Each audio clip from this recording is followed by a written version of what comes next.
Hi, it's Peter Cudforth here and welcome to this training video. This one is about social media for business.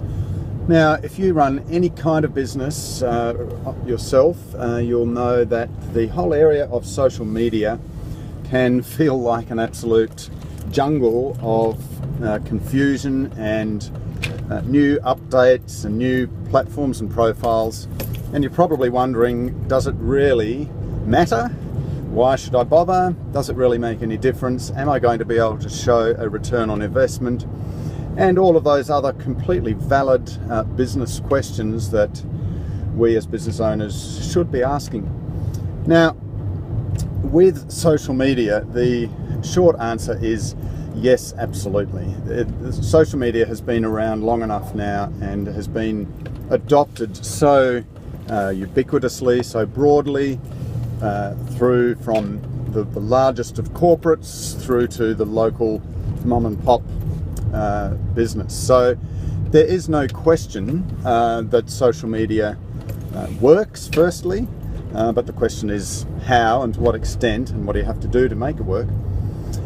And secondly, that we do in business generally need to be using it. In fact, one of Australia's leading social media trainers, when asked the question, what are the benefits of using social media, his response is, well, you get to stay in business.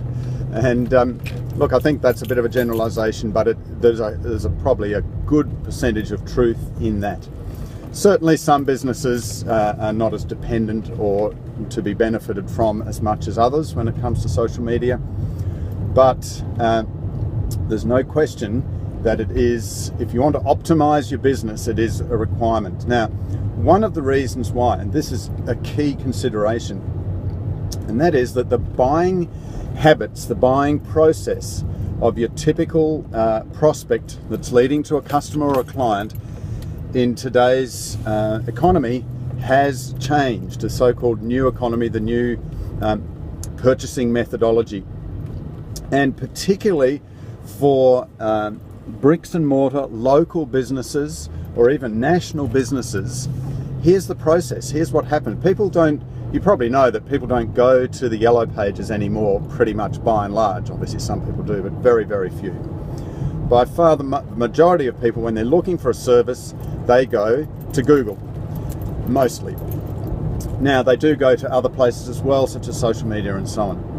So what happens though when they go to Google is they'll search for whatever they're looking for, a service or a product, usually followed by an area. So it might, in my area here in Brisbane, I might be looking for, like if I'm looking for a hairdresser, I will go, I'll search for hairdresser, and even the suburb, I probably wouldn't even go Brisbane.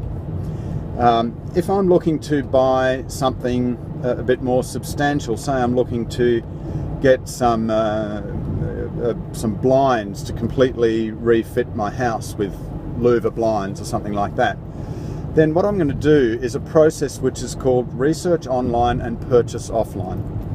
And what this means is that I will basically go to Google, I might put in blinds, or louver blinds Brisbane, and I'll look at the results, and I will go to one or two of the websites, and I'll basically at some point make a decision, maybe to contact several providers and make a decision based on the response I get from that.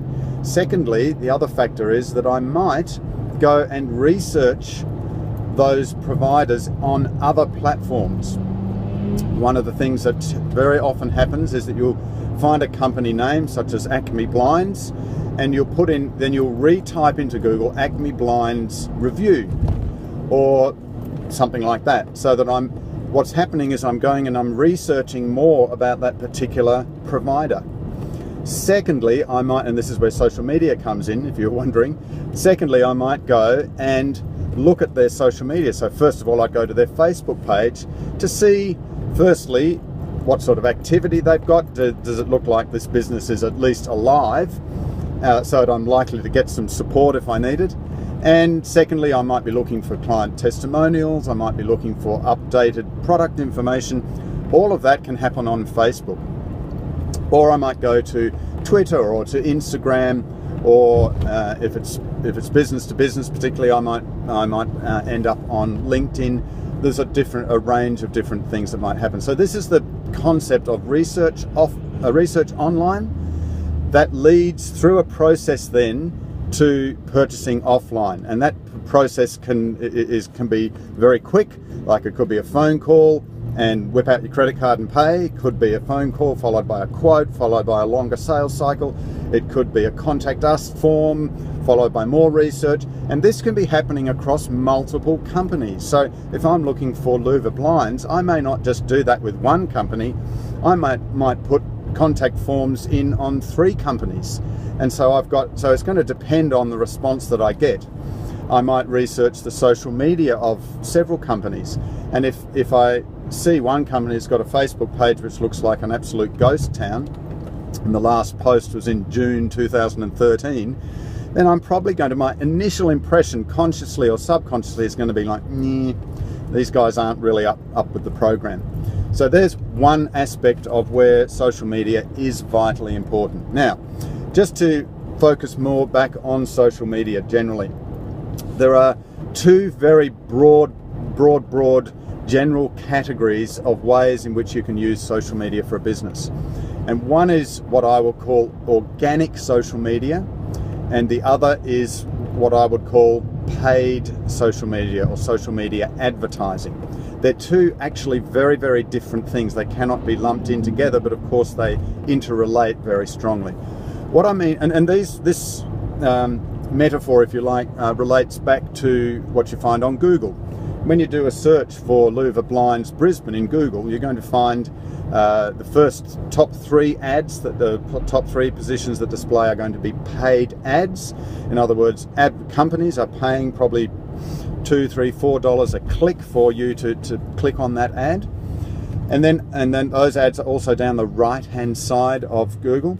You're also underneath that going to see the organic results in Google. So there's the actual websites that appear, and then also if you've got a geographic term in there like Brisbane or a suburb, you might find what's called Google Places, the 7 results that have local business listings, free listings. Now the same applies in social media to a certain extent. So let's talk about Facebook. A company must start with a Facebook page. And the Facebook page is going to have information about the company, and then it's going to have updates and posts that the company posts on there, I should say. And this is going to be, it can be a range of stuff, which is another subject for another video, but what to post on your corporate company Facebook page. But let's say you're putting company updates, you're putting a bit of funny, engaging stuff, you're putting all sorts of different pictures of your products, or a range of stuff. So you've got that up there, and as people like your page, then they get to engage with that content. They see it comes up in their Facebook stream or Facebook newsfeed. It may come up in their newsfeed. A small percentage, albeit, will come up in their Facebook feed. Again, another subject for another video. But that's called organic engagement, if you like. So if I have liked that page, then as I'm flicking through or scrolling through my Facebook feed, from time to time I will see something that company has posted, and I may, most likely I'll just flick past it or scroll past it, but I may engage with it. So that's called organic social media. The same principle applies to the other social media platforms, LinkedIn, Twitter, and the image-based ones like Pinterest and Instagram. So that's organic engagement. The other kind of general category is paid or pay-per-click advertising. Now this is something that particularly applies to Facebook and can be particularly effective in Facebook. And this basically is the same as what happens on Google, is that a company can pay to put paid ads in the Facebook news feeds or streams of their target market. And it turns out you can actually target demographically extremely targeted ads on Facebook, far more so than, certainly than Google, for instance, pretty much. Well, it's based on a different system with Google. Google's based around search key phrases.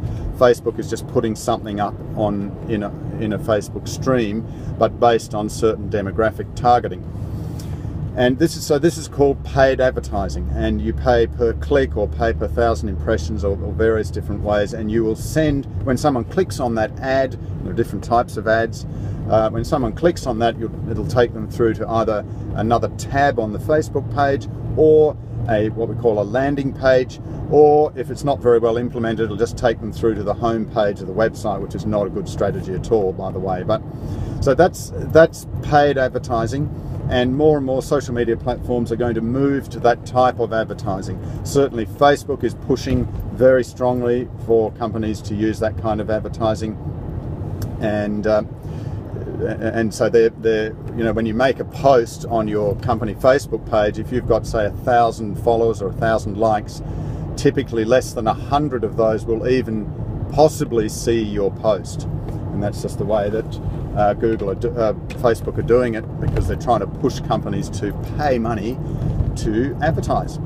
Okay, so they're the two different types of social media. Now, how does this differ from Google advertising and the normal types of perhaps what we would call direct response advertising, or brand advertising that might happen on more traditional platforms such as TVCs, newspaper, media, billboards, flyer drops, magazines, all those types of things?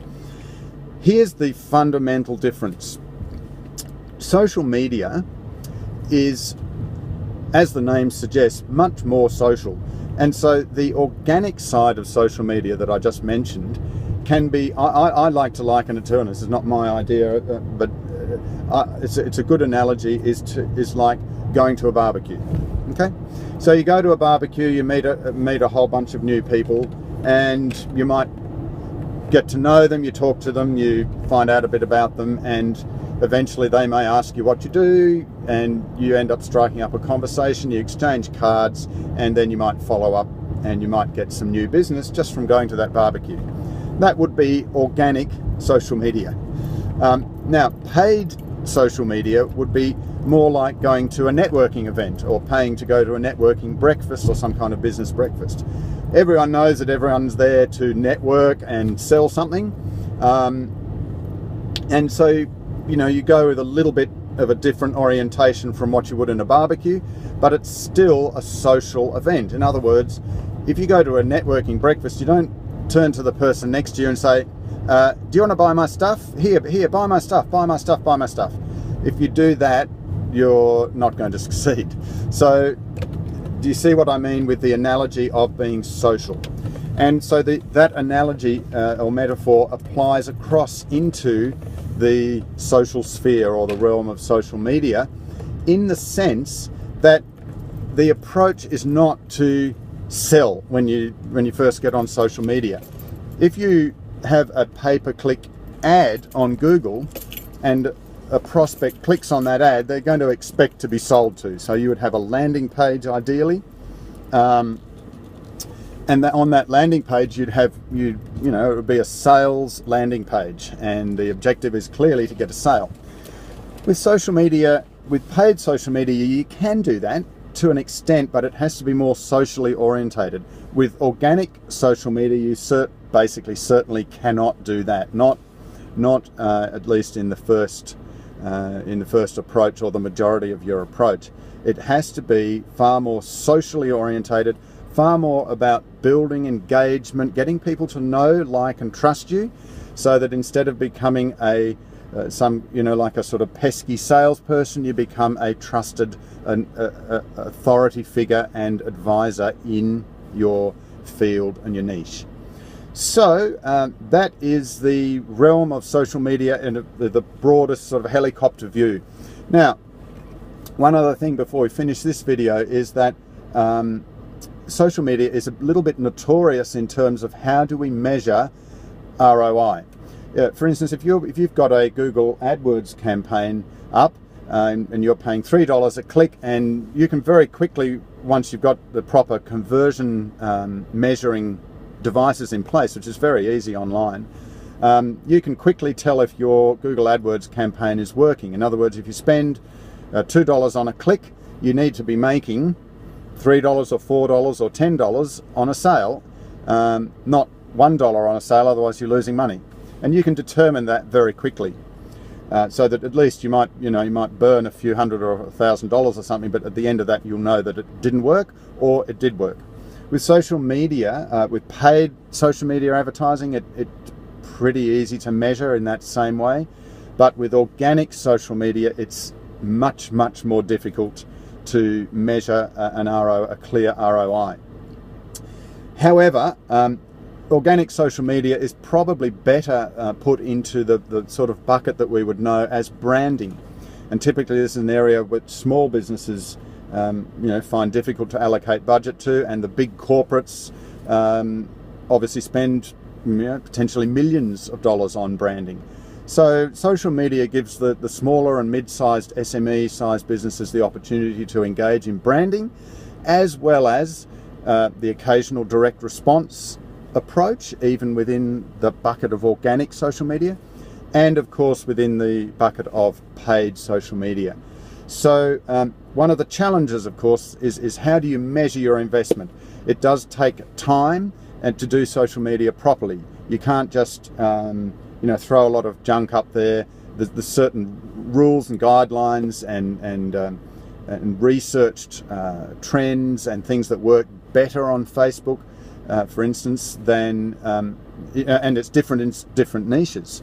And so you have to really measure your engagement, and those things can be easily measured. How much engagement you're getting, how many new likes you're getting, how many shares you're getting. When someone shares a post, that means that their friends are also getting exposed to your business.